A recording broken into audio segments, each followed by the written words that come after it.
दोस्तों नमस्कार। आपकी आवाज़ आपके द्वार कार्यक्रम में आप सबों का स्वागत है। मैं आपका अपना होस्ट राजीव गर्ग। आज हम जानेंगे हमारे संपादक संजय कुमार रॉय जी से इस कार्यक्रम के बारे में। इस कार्यक्रम का मौलिक उद्देश्य क्या है, आखिर ये कार्यक्रम किस लिए भागलपुर शहर में चलाया जा रहा है और इसके पीछे क्या राज है। चलिए आज मैं आपको मिलाता हूँ हमारे संपादक संजय कुमार रॉय जी से। उनका हमारे शो में बहुत बहुत शुक्रिया कि उन्होंने हमारे इस कार्यक्रम में अपना हिस्सेदारी लिया और हमारे इस कार्यक्रम को संभालने का अपना बहुत कीमती समय हमें दिया। तो नमस्कार राजीव जी, आपको भी नमस्कार। मित्रों,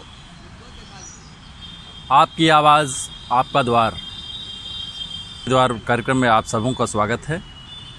और जैसा कि राजीव जी ने बताया कि इस कार्यक्रम का मौलिक उद्देश्य, तो इस कार्यक्रम का मौलिक उद्देश्य है जन जन की समस्याएं जो भी है वो अपनी बात रखेंगे हमारे समक्ष, और जहां तक हो पाए उसका निदान भी बताएंगे ताकि आम लोगों तक आपकी बातें पहुंच पाए और समस्याएं अनेक जो भी हैं वो सारी समस्याओं का समाधान हो पाए।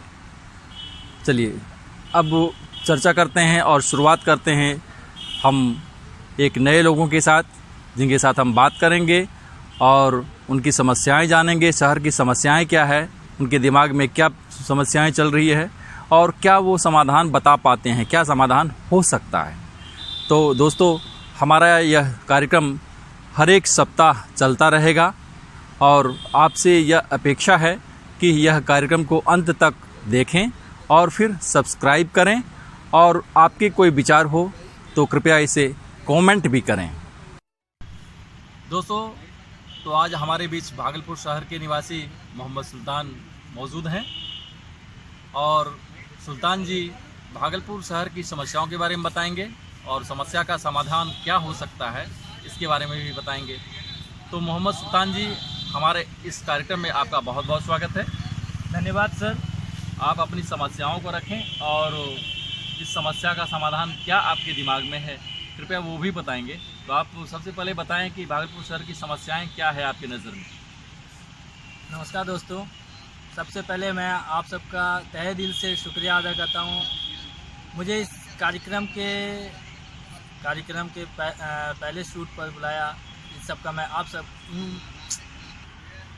तो दोस्तों, मैं आज सबसे पहले स्वच्छ भारत अभियान पर कुछ कहना चाहूँगा। जो हमारा मेन मुद्दा है वो है स्वच्छ भारत अभियान, क्योंकि आज देखा जाए तो हमारे भागलपुर शहर में खासकर जगह जगह बहुत सारी गंदगी हैं, जिसे निपटारा करना हमारा एक बहुत बड़ा ही समस्या है। और ये आज हमारे जनप्रतिनिधि का मूल कर्तव्य है। तो दोस्तों, आइए आज मैं आपको बताता हूँ कि हमारी समस्याएं क्या हैं। दोस्तों, हमारी जो समस्याएं हैं वो देखा जाए तो रेलवे स्टैंड, बस स्टैंड, सब्जी मंडी, इन सभी जगह पे बहुत ही ज़्यादा ही गंदगी फैली हुई है, जिससे निपटारा करना हमारा बहुत ही मेन मुद्दा बन चुका है। क्योंकि आज अगर हम इन चीज़ों पर, इन समस्याओं पर ध्यान नहीं देते हैं तो कहीं ना कहीं ये हमारी गलती है जो हम इसे नज़रअंदाज कर रहे हैं। दोस्तों, मैं सबसे पहले कहना चाहूँगा कि देश का विकास तभी हो सकता है जब इन चीज़ों में हम लोग आगे बढ़कर खुद हिस्सेदार बने और इन सब से निपटारा करने का खुद कोशिश करें। दोस्तों, मैं आज कहना चाहूँगा कि आप लोग जितना हो सके कचरे कम से कम फैलाएं, कचरों का सुव्यवस्थित भंडार बना के उसे डिस्कम्पोज करें। आज हमारे नगर निगम, नगर पालिका द्वारा जो भी सुविधाएं, जो भी योजनाएं चलाई जा रही है उसमें सहमत दें, उसे सहयोग करें, जिससे हमारा स्वच्छ भारत अभियान और भी ज़्यादा कामयाब और सफल हो सके। 210 कैमरे को देखना, हमको नहीं देखना। सुल्तान जी, आपके कहने का मतलब ये है कि भागलपुर शहर का रेलवे स्टेशन, बस स्टैंड, सब्जी मंडी या फिर गली मोहल्ले, चौक चौराहे पर जो भी कचरे का अंबार लगा है वह सभी हम लोगों की देन है, हमारे आपकी देन है। जी हाँ सर, अगर इसे देखा जाए तो ये कहीं ना कहीं हम लोग का ही देन है। क्योंकि अगर हम उस कचरे को एक सुव्यवस्थित ढंग से निपटारा करेंगे तो ये कचरा कम से कम फैलेगा और ज़्यादा से ज़्यादा स्वच्छ भारत अभियान सफल और सक्सेस होगा। क्योंकि ये हमारी गलती है सर कि हम गीले कचरे और सूखे कचरे को मिलाकर एक जगह कहीं भी डाल देते हैं, जो कि हमारे नगर पालिका द्वारा चलाया गया अभियान कहीं ना कहीं असफल दिख रहा है मुझे। सर मैं भागलपुर वासियों से अनुरोध करता हूं कि आप जितना हो सके सूखे कचरे को अलग और गीले कचरे को अलग, जो जितना भी हो सके उसे पॉलीथीन में करके और कम से कम पॉलीथीन का इस्तेमाल करें और अधिक से अधिक। सुल्तान जी, आपकी बात बहुत हद तक सही है, लेकिन आप ये बताएं कि कचरा आखिर घर में तो रखने वाली चीज़ है नहीं, उसको घर में हम रख नहीं सकते हैं, उसको कहीं न कहीं फेंकना होगा, किसी चौक चौराहे पर फेंकना ही होगा। तो क्या हम करें, आप कचरे को अपने घर में रखें, चौक चौराहे पर न फेंकें? सर आप जो कह रहे हैं वो बात मैं मानता हूँ, बट ये भी हो सकता है सर कचरे का निपटारा हम अगर सुव्यवस्थित ढंग से करें, अगर कचरे को हम पन्नी में करके सूखे कचरे अलग और गीले कचरे को अलग, जो हमारे नगर पालिका द्वारा गाड़ी गली गली मोहल्ले मोहल्ले गली कूचे घर घर हमारे नगर निगम द्वारा कार्यक्रम जो चलाया गया है उसे दे दे और वो एक निश्चित डिस्कम्पोज इलाके में ले आके उसे डिस्कम्पोज करते हैं, तो इससे हमारे शहरवासी जो हैं जो शहर में कचरे फैल रहे हैं वो कम से कम होंगे। मैं अनुरोध करता हूं कि भागलपुर वासियों आप इन सभी समस्याओं को समझें और खुद से ज़्यादा इसमें सहयोग प्रदान करें, क्योंकि ये मुमकिन नहीं है कि नगर पालिका द्वारा जितने भी कार्य पे लगे हैं वो आपके पास आएं और उसे खुद ले जाएं। हाँ। ये हम लोगों को सोचना होगा कि सर कितना हद तक हम उसे सफल बना सकते हैं। जब तक इसमें हम लोग कुछ नहीं करेंगे ये कार्यक्रम सफल नहीं होगा। ये कार्यक्रम तभी सफल होगा जब हमारे द्वारा भी इस कार्यक्रम में सहयोग दिया जाए। सही बात, बिल्कुल सही बात कही आपने सुल्तान जी। हमारे प्रधानमंत्री जी का एक नारा है जो आप भी जान रहे होंगे शायद, स्वच्छ भारत का अभियान। स्वच्छ भारत अभियान हमारे प्रधानमंत्री जी का नारा है और इसके तहत सुल्तान जी का ये कहना है कि हम कचरे का उत्सर्जन कम से कम करें और यदि कचरा का उत्सर्जन होता है तो उसको 2 भाग में बांटें, सूखा कचरा अलग, गीला कचरा अलग, और फिर उसको व्यवस्थित ढंग से डिकम्पोज करें।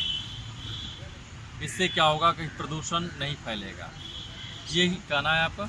जी हाँ सर, बिल्कुल मैं यही कहना चाहता हूँ सर। शहरवासियों से अनुरोध भी करता हूँ, हो सके तो वो ज़्यादा से ज़्यादा इस कार्यक्रम में खुद सहयोग दें, ताकि भागलपुर में जो असुविधा हो रही है, लोगों को पॉल्यूशन हो रही है, जिस कारण से तरह तरह की अनेक प्रकार की बीमारियां हो रही है, वो कम से कम हो और शहरवासी ज़्यादा से ज़्यादा स्वस्थ और सेफ महसूस करें।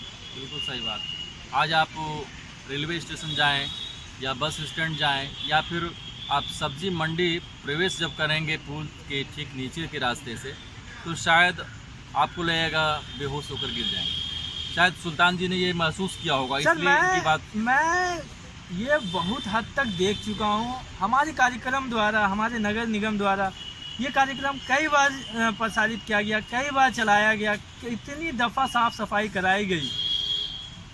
कई हद तक तो हम लोग खुद आगे बढ़कर आए और हमारे नगर पालिका नगर अध्यक्ष जो हैं वो खुद स्पॉट पे आकर इन सभी समस्याओं का निदान कर चुकी हैं। बस कहीं ना कहीं हम लोग गलती कर जाते हैं, हम लोग नज़रअंदाज कर जाते हैं कि लोग को छोड़ दिया जाता है, वो अपनी मर्ज़ी के अनुसार जहाँ तहाँ कचरा फेंकना फिर शुरू कर देते हैं। तो मैं अनुरोध करूँगा नगर वासियों से कि वो ऐसा ना करें और सुव्यवस्थित ढंग से हमारे कार्यक्रम में सहयोग दें। तो दोस्तों, आज आपने जाना, आज हमारे बीच मौजूद सुल्तान जी ने बताया कि कचरे का उत्सर्जन कम करें और अगर कचरा होता है तो उसको 2 भाग में बांटें, गीला कचरा अलग, सूखा कचरा अलग, और फिर बाद में उसे डिकम्पोज करें, तो बहुत हद तक इस समस्या से समाधान निकाला जा सकता है। दूसरी बात रही सरकार की, वो अपने जगह ध्यान दे ही रही है। लेकिन हम अपने स्तर पर सर, यह कर सकते हैं। सर सरकार ये घर समाधान है। आकर नहीं कर सकती है। सरकार हमें वो कार्यक्रम प्रारंभ करके दे सकती है। अगर हम सारा कार्यक्रम सरकार के सर पे थोप देंगे तो ये हमारी गलती है सर। बिल्कुल सही बात। ये हमें जागरूक होना होगा। सरकार प्रति व्यक्ति के हिसाब से वो अपने हमारे घर पर एक व्यक्ति नहीं दे सकते हैं साफ सफाई के लिए। सही बात। तो ये हमारा दायित्व बनता है कि कचरे को कम से कम फैलाएं, ज़्यादा से ज़्यादा डस्टबिन का यूज़ करें और उसे कचरा जहाँ फेंकना चाहिए वहाँ डालें, ना कि रोड के किनारे, सड़क किनारे या फिर किसी भी जंगल साइड में कचरा फैला दें। बहुत अच्छा लगा सुल्तान जी आपके विचार को जानकर। आप हमारे इस कार्यक्रम में आए, आपकी आवाज़ आपके द्वार हमारा यह कार्यक्रम का नाम है। आप हमारे इस कार्यक्रम में आए, इसके लिए आपका बहुत बहुत धन्यवाद। धन्यवाद सर।